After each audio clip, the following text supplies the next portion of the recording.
This message is particularly intended for all diplomatic representations in Armenia.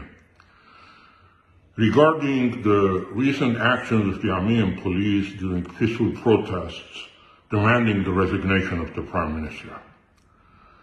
It was also very alarming and disgraceful, I might say, to see today the police form a human wall before the Catholicos to hinder his entrance into the monuments of Sardarabad. Such methods and the use of brute, harsh, and disproportionate force against civilians of all genders and ages, elderly, women, children, including members of parliament who enjoy immunity, marks troubling escalation in the state's response to legitimate democratic expressions of dissent. The situation in Armenia is alarming.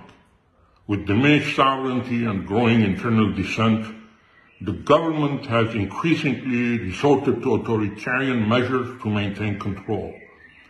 This shift towards an authoritarian police state, particularly since the end of the 44-day war, has severely eroded civil liberties, stifled political opposition, and concentrated power in the hands of a very few, if not just one person.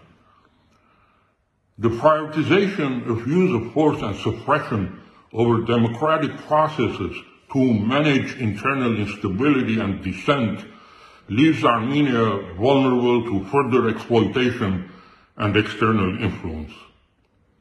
The international community must not turn a blind eye to these developments.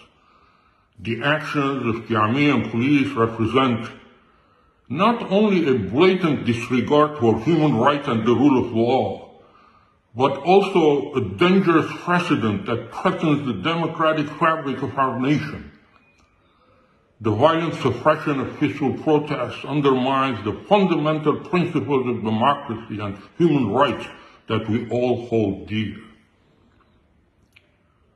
We urge you, I personally urge you as ambassadors of countries that champion democracy and human rights, to publicly condemn the recent police actions in Armenia.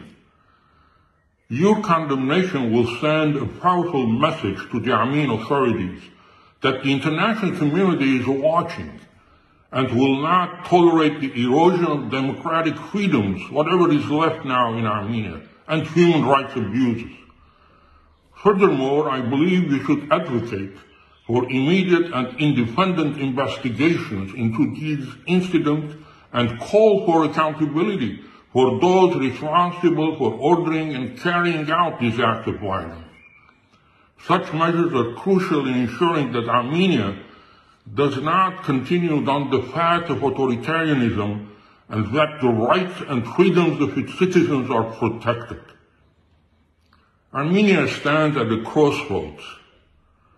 The continued rise in authoritarian governance, if held unchecked, will only lead to further instability and suffering for the Armenian people.